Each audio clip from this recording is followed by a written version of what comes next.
रामू जाटव की है।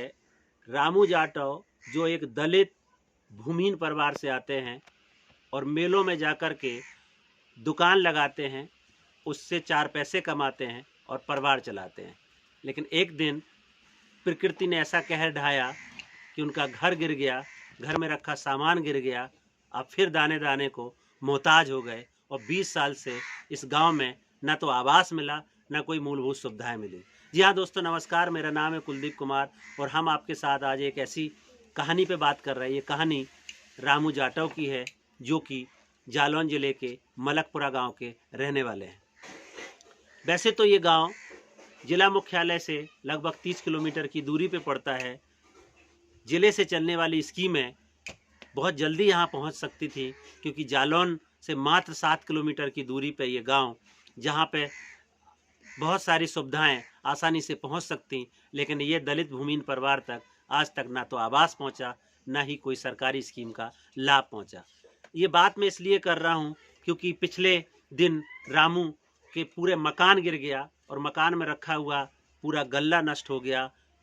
पशुओं के लिए भूसा था, भूसा भी पूरा नष्ट हो गया। आप देख सकते हैं हमारे सामने नीचे यहाँ पे भूसा पूरा सड़ा पड़ा हुआ है। आप देख सकते हैं इस साइड में यहाँ पे भी पूरा भूसा और गल्ला पूरी तरीके से सड़ गया है। रामू इस गांव में रहते हैं।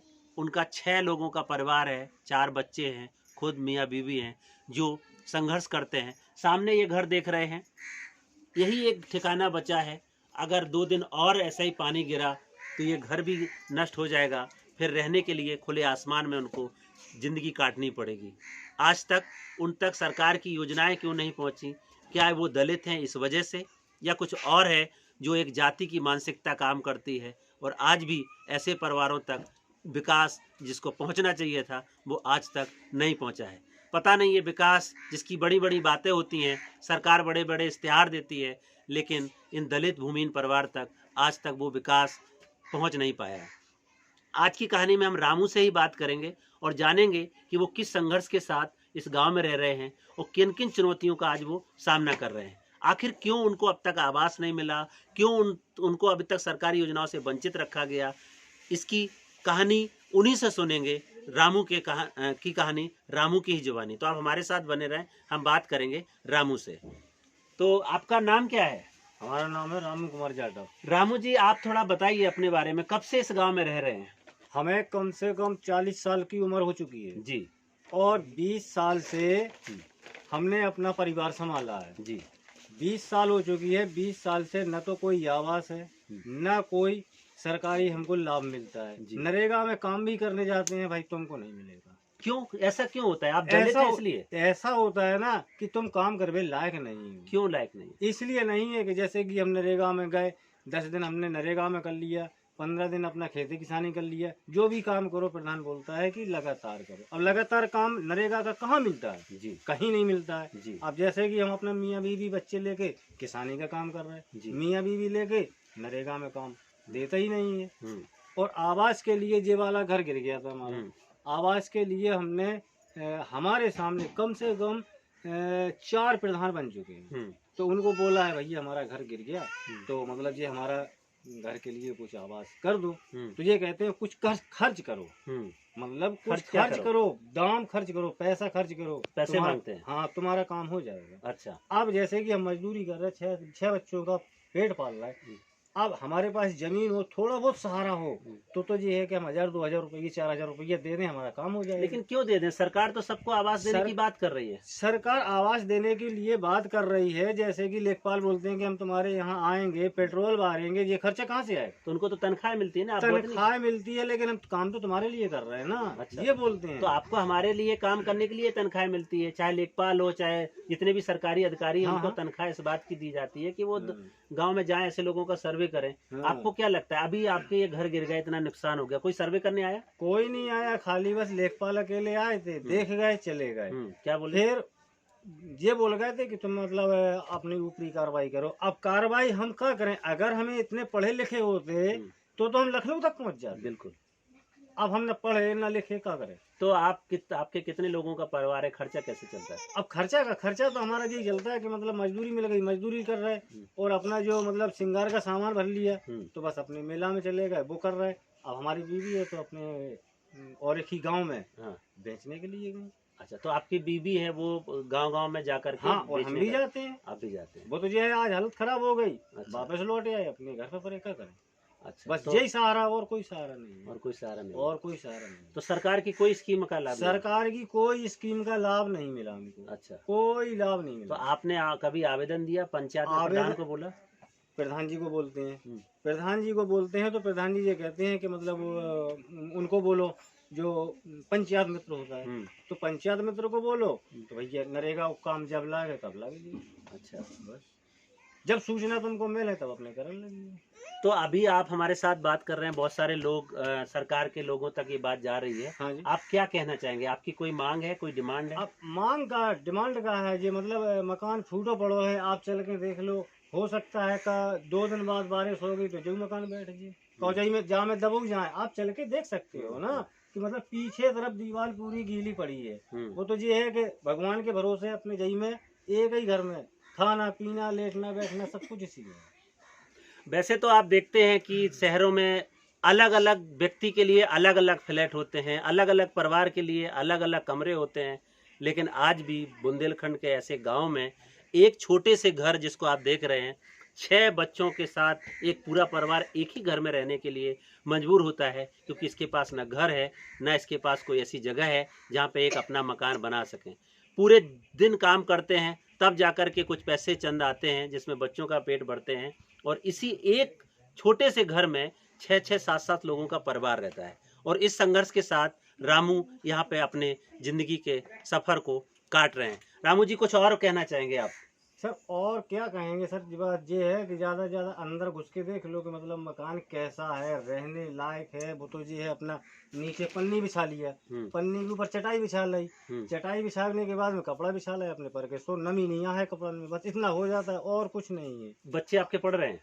बच्चे पढ़ रहे हैं। अच्छा, सबको पढ़ा रहे हैं? सबको पढ़ा रहे हैं। तो आपको मतलब मिडिल स्कूल में पढ़ा रहे हैं। आपको इतनी आमदनी हो जाती है कि घर का खर्चा चल जाता है? आमदनी का वो तो ये है कि मान लो 2-4-500 रुपया हो गए, अपना खर्चा चल रहा है, और क्या है। अच्छा, बस। और कुछ कहना चाहेंगे? और सर क्या कहेंगे, अब जो सरकारी आवास जो मिलता है वो अगर आपकी मदद से अगर मिल जाए तो बहुत अच्छी बात है। तो सरकारी आवास की आपकी मांग है। सरकार ने घर घर शौचालय बनवाए, आपका शौचालय बना? शौचालय दिया था, शौचालय बना हुआ है। शौचालय बन गया, आवास नहीं मिला? आवास बिल्कुल नहीं मिला। अच्छा, कोई आवास नहीं। तो इसी घर में आप रह रहे हैं? इसी घर में रह रहे हैं। आप चल के देख सकते हो कि ये रहने लायक है क्या नहीं। तो अभी ये जो भूसा नष्ट हो गया है, गल्ला नष्ट हो गया है, कुछ जानवर वगैरह रखते हैं? हाँ, जानवर हैं। तो उनको क्या खिलाएंगे? ये तो नष्ट हो अब गया। वो नष्ट होगा, वो तो ये है अपनी हरी घास खवाएंगे। अच्छा, और किसी से मतलब मूल खरीदेंगे, चाहे 1000 रुपए कुंटल मिले चाहे 1500 मिले, वो तो अपना उनका भरण पोषण तो करना ही करना है। जिंदगी है तो काटना तो पड़ेगी। काटना पड़ेगी। तो रामू क्या कहना है, जिंदगी है तो काटना तो पड़ेगी, क्योंकि चाहे सरकार दे ना दे, जब तक जिंदा है खाना भी पड़ेगा, रहना भी पड़ेगा। इस संघर्ष के साथ वो इस छोटे से घर में रह रहे हैं। मेरा इस वीडियो के माध्यम से तमाम जिम्मेदार अधिकारियों से, प्रधान से, तमाम उन अधिकारियों से अपील है जिनकी जिम्मेदारी है कि वो ऐसे घरों की निगरानी करें, उनकी सर्वे करें, उनके लिए योजनाओं का लाभ पहुंचाएं। इस गांव में हमारे एक युवा साथी हैं जो लगातार लोगों के साथ उनके मुद्दों को लेकर के संघर्ष करते हैं। मैं उनसे जानना चाहूँगा कि इस गांव के इसी गांव के हैं कि किस तरीके की समस्या है और वो कैसे संघर्ष करते हैं। तो आपका नाम क्या है? हमारा नाम सत्यवान है। मैं इसी गांव का निवासी हूं। जी, सत्यवान जी, क्या हाल है इस गांव में? मतलब आपका क्या मुद्दे हैं? इस गांव में कई मुद्दे आते हैं, जैसे आवास ना मिलना, कई लोगों को शौचालय नहीं मिलना, और जगह में पानी भरा रहना, गड्ढे गूढ़े में निकलना मुश्किल होता है। और हमारे गांव के जो कोठेदार हैं उनका कहना है कि 1 किलो गल्ला काट के देंगे। क्यों?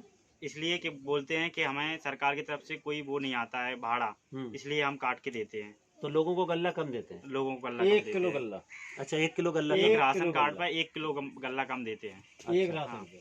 तो और क्या मुद्दे हैं जो आप बताना चाहेंगे हम लोगों को? हमारे जैसे मतलब आवास का ज़्यादातर मुद्दे हैं, गरीब लोग नहीं रह पाते हैं। कई लोग तो ऐसे हैं, जैसे अभी आपने घर देखा, ऐसे 2-4 लोग और हैं गांव में जिनके पास कोई रहने के लिए नहीं है और ज़मीन भी नहीं है। और मुद्दे कितने लोग इस गांव में जिनके पास जमीन नहीं है? करीब ऐसे कम से कम 50 परिवार हैं। 50 परिवार यहाँ भूमि है। हाँ, 50 परिवार। रामू जी बता रहे थे कितने परिवार हैं यहाँ पे? कम से कम 50 परिवार हैं जिनके पास जमीन नहीं है। अच्छा, हाँ, वो भी दलित परिवार हैं। तो ये सरकार की तरफ से कुछ मुआवजा आता है सूखा और आपदा में, तो इन लोगों को मिल पाता है? नहीं, क्योंकि जब जमीन जमीन ही नहीं है तो मिलेगा क्या? तो डबल मार झेलना पड़ रही ना फिर। पहले डबल मार तो झेलना ही पड़ता है। सरकार से कोई मतलब लाभ नहीं है, कोई लाभ नहीं। कोई लाभ नहीं है। तो ये सतभान जी कुछ और आप बताना चाहेंगे? बस यही है कि मुआवजा सरकार के जिसका जमीन होती है उसके लिए मुआवजा आता है, लेकिन कई लोगों के पास थोड़ी थोड़ी जमीन है उनको भी मुआवजा नहीं मिल पाता है, क्योंकि वो इतने चला फ्री नहीं कर पाते हैं, इतनी रिश्वत मांगती है। मैंने एक काम करवाया है, जो गांव में एक भैंस मर गई थी, उसकी सरकार की तरफ से थी कि 30,000 रुपए सांप के काटने से दिए जाते हैं, लेकिन उस पे हमने जब चला फ्री करी है, उन गरीब परिवार था तो हमने उसके साथ चला फ्री, तो कई लोगों को मैंने रिश्वत देना पड़ा अच्छा। तब काम करवा पाए।